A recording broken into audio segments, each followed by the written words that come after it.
Jadi film Crocodile Tears ini menceritakan sosok Johan dan Mama yang tinggal di Taman Buaya. Mereka memang hidup berdua saja dari Johan kecil sampai dewasa. Kehidupan mereka monoton, nggak ada gimana-gimana, sunyi, tenang, hanya mereka berdua. Karena menurut Mama, dunia luar itu sangat jahat untuk Johan. Sampai akhirnya suatu ketika masuklah Arumi yang diperankan oleh Zulfa ini ke dalam kehidupan Johan.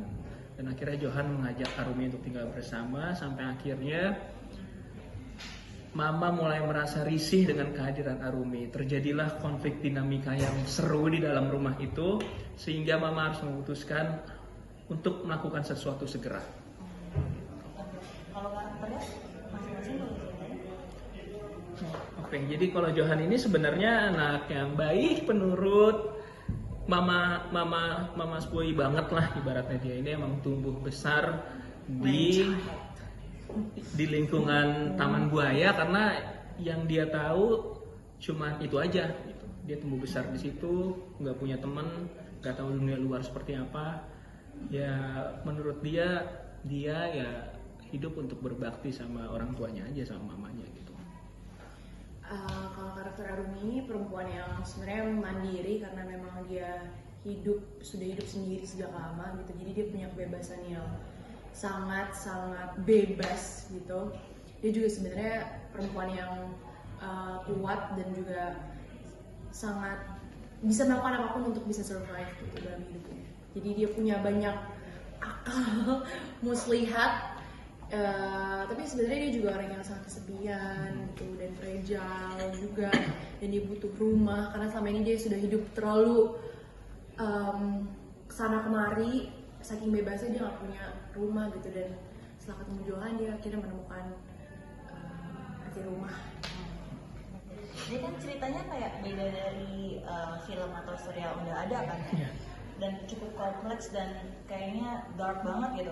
Apa sih yang membuat Kak Yusuf dan Kak Zulfa mau untuk main di project ini? Kalau aku sih dari skripnya tuh menurutku beneran ngebedah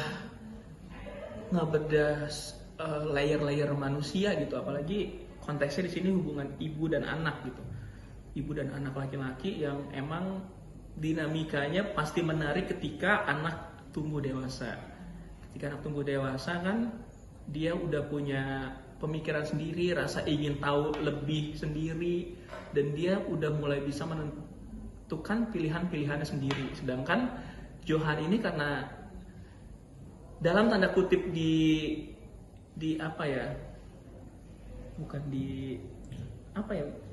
dipeluk erat sama mama yang overprotective, jadi Johan nggak pernah merasakan pilihan-pilihan itu. Yang menurut mama adalah itu dia lakukan karena rasa cintanya yang besar sama Johan anaknya gitu. Pertama juga sama sih skripnya gitu. Menurut aku ketika aku awal audisi untuk film ini aku ngerasa jadi aku ingat banget waktu audisi kita udah dikasih full script. Dan itu kita bisa bikin notes gitu di skripnya, terus kita kembalikan lagi setelah audisi. Menurut aku itu sebuah metode yang menarik juga gitu, karena ketika kita audisi kita udah tahu the whole story ceritanya, sehingga kita punya waktu untuk memahami karakternya sebelum akhirnya kita melakukan audisi. Yang kedua juga karena ini film Mas Tumpal Temu Bolon, aku pernah kerjasama sama dia juga. Dia menurut aku salah satu scriptwriter hebat di Indonesia gitu, aset negara betul. Jadi ketika Mas Tumpal dan Mbak Meni menawarkan untuk audisi ke aku merasa sangat, ini baru audisi, di titik audisi aja aku merasa sangat happy gitu, karena mereka menganggap aku ada di bumi gitu.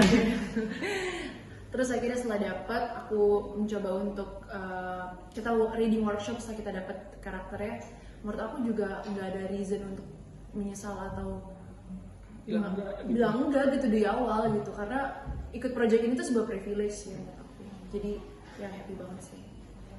Kalau buat Kak Yusuf ini kan Johan kayak anak yang penurut, tapi di sisi lain dia juga banyak yang dipendam. Itu kira-kira gimana maininnya? Maininnya ya yang pasti aku harus mengerti psikologisnya Johan dulu sih. Karena waktu awal dapat skripnya dan mulai masuk workshop, yang aku tanyakan ke Mas Tumpal adalah kita mau bikin karakter ini se-relatable apa gitu. Jadi yang aku lakukan adalah ya riset gimana sih rasanya anaknya tumbuh besar sendiri gitu. Sendiri dalam arti ya dia ada orang di sekelilingnya gitu, ada orang yang sayang sama dia, cuman kayaknya rasa sayang itu cuman di batas permukaan aja, cuman agar anak ini nggak kenapa-napa. Tapi sayang yang sepenuhnya dia ingin rasakan nggak dapet gitu. Jadi nyoba memahami psikologisnya Johan yang tumbuh besar seperti itu dulu gitu. Baru kita masuk nanti di mana filmnya kan bercerita tentang di mana Johan sudah beranjak dewasa gitu, punya pikiran sendiri gitu. Dan itu cukup menarik untuk dikulik pada saat itu, seru banget ngulik karakter Johan tuh. Kalau untuk bangun chemistry-nya dengan Mbak Marissa ya sama Kak Zulfa kira-kira gimana? Wah, kita tidak ada cerita yang menarik tentang bangun chemistry sumpah, karena semua terjadi begitu aja dan entah kenapa tiga-tiganya nggak ada ngerasa janggal atau gimana, beneran kayak ngerasa kita semua tuh memberikan cinta dan semuanya untuk proyek ini gitu. Jadi semuanya tuh kayak bukan ya mungkin effortless, tapi kita berusaha, ngerti gak sih? Kayak rasanya tuh mudah dan kayak dibuat mudah gitu loh. Gitu. Karena awalnya kan kita emang, kalau aku sama Zulfa udah pernah kerja bareng, sama Marissa aku belum. Sama Mama lu udah belum kan? Jadi di awal sebelum ketemu iya pengen ada rasa kayak kita berusaha ingin bangun chemistry-nya gitu. Cuman ternyata pas udah dan dijalanin berusaha juga untuk kayak ternyata iya nggak ada usaha apapun, kayak semua ngalir gitu aja. Entah kenapa. Oke. Dan ini menarik, karakter Aruni kan masuk di antara dua orang ibu dan anak yang hubungannya sangat dekat ya. Yeah. Kira-kira menurut kalian sosok Aruni ini justru pengganggu atau justru itu penyelamat gitu? Nah, ini dia yang akan dibahas di film ini. Iya. Jadi menurutku ini juga hati-hati banget sih untuk bisa ngobrolin ini. Kan ini sepertinya udah bagus, tapi kalau kita menurut aku sih tergantung bagaimana penonton nanti menilai. Tapi menurut aku juga nggak ada yang salah ketika itu mau menjadi pengganggu ataupun penolong gitu, karena menurut aku itu tergantung bagaimana kita semua relate dengan karakter masing-masing gitu loh. Ada orang yang relate dengan karakter Aruni, ada yang orang yang relate dengan karakter Mama gitu. Jadi tergantung orangnya sih. Iya. Gitu. Yang menyenangkan adalah kami di sini tidak ingin menggurui siapapun Dan tidak ingin mendikte. Kami hanya menampilkan mana ada keluarga yang hidupnya seperti ini, penuh cinta, cuman ngerasa terkekang gitu. Jadi semua balik lagi ke penonton nanti ingin melihatnya seperti apa gitu. Kalau untuk syuting tadi di Penangkaran Buaya ya? Taman Buaya. Oh, di Taman Buaya itu berapa lama dan ada cerita menarikkah saat syuting? Kita syuting hampir 1 bulan, 28-29 hari itu Taman Buaya di daerah pinggiran Jakarta itu, Jonggol. Dan alhamdulillah aman, kami masih di interview di sini, berarti nggak ada apa-apa karena Taman Buaya pun mengeluarkan SOP yang sangat-sangat jelas dan sangat-sangat membantu kami ketika proses syuting di sana gitu. Dan kami sebagai tamu kan ibaratnya kami hanya bisa menaati peraturan yang ada gitu, karena biar gimana pun kan ini bicara soal keselamatan pemain, kru, dan buayanya sendiri gitu. Berarti ada berinteraksi langsung dengan buaya ya? Atau gimana tuh? Berinteraksi dengan langsung sih enggak, kita hanya di Taman Buaya gitu. Kalau itu ngomongin adegan, ada nggak sih adegan yang kira-kira menguras emosi banget atau justru buat mainin itu ada persiapan khusus kan? Banyak banget. Banyak banget. Menurut aku semuanya di level yang sama sih. iya.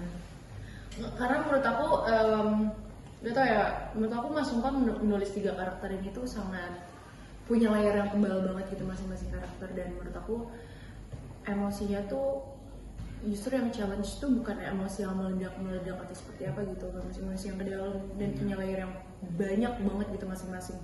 Jadi itu semua tuh tapi udah selesai ketika masa kita reading dan workshop gitu. Jadi pas kita di lokasi syuting kita lebih ke adjust beberapa adegan yang mungkin ada perubahan sedikit karena lokasi atau apa. Jadi kita udah melalui proses debat, diskusi semuanya itu ketika reading gitu. Karena kita punya privilege reading dan workshop selama 3 bulan yang dimana itu kayaknya udah jarang banget terjadi gitu di industri film sekarang gitu. Iya, jadi syutingnya beneran selancar itu. Selancar itu. Oke. Padahal beda banget sama genre-nya ya. Iya. Kayak berat gitu. Iya, syutingnya malah Asik banget. banget nih gitu. Nggak ada ngerasa ada kesulitan, bahkan tuh kayaknya enggak deh ketika syuting ya. Oke. Kalau gitu kan judul Crocodile Tears nih, kira-kira siapa sih yang punya Crocodile Tears di film ini gitu? Atau siapa yang harusnya yang kalian gemes, harusnya si ini tuh gak kayak gini loh karakternya, harusnya bisa begini loh gitu. Yang punya Crocodile Tears, ya tiga-tiganya deh kayaknya. Iya, karena ya sebenarnya kan kenapa bisa dibilang Crocodile Tears kan ya kayak hampir artis semua di dunia sama ya, air mata palsu gitu. Cuma kalau ngomongin faktanya adalah emang beneran ada buaya tuh kalau makan emang mengeluarkan air mata, entah itu emang biologisnya dia lah. Kalau apa namanya ngasih tekanan di mulutnya dia akan keluar air mata. Sebenarnya kan gambarannya dari situ gitu, dimana dia lagi makan nih, hewan buas lagi makan mencabik mangsanya, cuman dia mengeluarkan air mata. Berarti kan kita nggak tahu dia lagi kenyang atau sedih gitu. Secara visual kan seperti kayak kontradiktif gitu ya. Dan semua karakter di sini ya gitu, bisa dibilang punya sisi manipulatifnya sendiri. Oke. Dan film ini kalau nggak salah udah tayang di beberapa festival ya, Iya. festival luar negeri. Kira-kira reaksi dari penonton luar gitu buat kalian gimana? Wah, surprisingly Betul. waktu kita world premiere di Toronto aja, ternyata meskipun itu ada di benua Amerika ya, tapi banyak juga penonton di sana yang ternyata masih bisa relate banget dengan mungkin pendekatan yang lumayan berbeda kali. Mereka very logic gitu. Tapi maksudnya cerita dan benang merahnya tuh masih bisa tersampaikan gitu dengan jelas. Berarti ini menunjukkan bahwa relasi ibu mertua dan juga menantu itu ternyata terjadi di mana-mana gitu. Seluruh dunia gitu, orang-orang di sana. Dan gimana ya, yang bikin kaget adalah mereka tuh merasa terwakilkan gitu dengan ketiga karakter ini. Berarti kan memang ya masalah internasional dan kita ngomongin ya film tuh bukan masalah bahasa lagi gitu. Emang udah universal ini aja lah, apa namanya, masalah universal yang dihadapi semua orang sama, keluarga gitu, karena semua orang punya keluarga. Pasti ada rasa bangga lah ya, rasa yang pengen kalian sampaikan tuh ternyata nyampe Apalagi mendekati ke Asia tuh. Karena Kayak lebih ya karena deket ke Asia kan lebih dekat dengan kultur kita kan, jadi mereka kayak lebih dapet layer-layer yang mistisnya gitu. Nanti ketika film itu tayang dan menonton itu, harapan kalian sebagai pemain, penonton tuh merasa apa sih setelah keluar dari bioskop?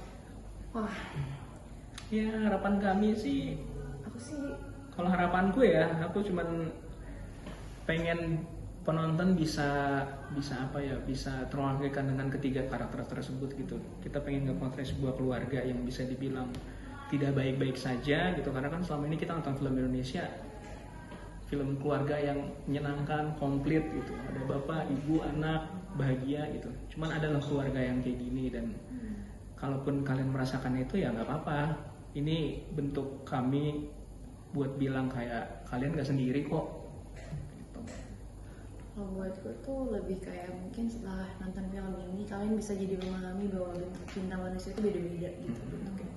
Dan itu yang perlu disadari untuk kita jadi lebih aware terhadap perbedaan itu sih.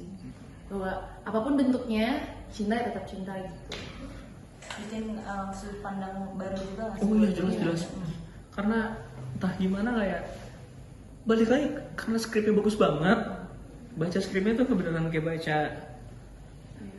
baca novel, nggak pengen berhenti gitu. Kita jadi belajar dari karakter yang kita mainkan juga. Iya. Aku jadi paham posisi orang, bentuk cinta dari orang tua ke anak kayak gimana, dari anak ke orang tua gimana, ke pasangan gitu. dari menantu ke mertua pun Iya. Intermezzo aja, kira-kira di kehidupan nyata kalian pernah nggak sih ketemu pasangan yang segitu dikekangnya sama orang tua bahkan sampai menginterupsi hubungan kalian gitu? Mungkin ada ya, cuman nggak sadar kali ya, gitu karena ya aku tuh ngerasa banyak irisan emosi dengan Johan gitu, apalagi antara aku dan mama gitu, dan mamaku sendiri ya ini. Jadi kayaknya mungkin tanpa aku sadari aku jadi paham dan mengerti posisi mama pada saat itu, kenapa misalnya ngelarang ini, ngelarang itu. Kalau Zulfa? Ada sih pasti. Iya pasti sih, dan mungkin aku juga nggak nyadar kali. Tapi yang paling penting mungkin aku jadi lebih, maksudnya memahami bahwa ternyata mungkin kalau dulu yang aku berpikir bahwa itu tindakan yang kayak keluarga kayak gini red flag gitu. Mungkin setelah itu aku baru menyadari bahwa mungkin itu bentuk cinta orang tuanya gitu kepada dia gitu. Jadi aku sekarang lebih kayak oh ya mungkin itu bentuk cinta yang tepat untuk mereka tapi nggak tepat untuk aku, dan aku nggak bisa bilang itu juga salah gitu. Jadi ya udah nggak apa-apa. Tapi emang nggak cocok aja gitu. Oke. Sekarang terakhir boleh promosi? Oke. Halo teman-teman semuanya, saya Yusuf Mardika. Saya Zulfa Maharani, jangan lupa saksikan film Crocodile Tears yang akan tayang 7 Mei di bioskop. Di bioskop guys.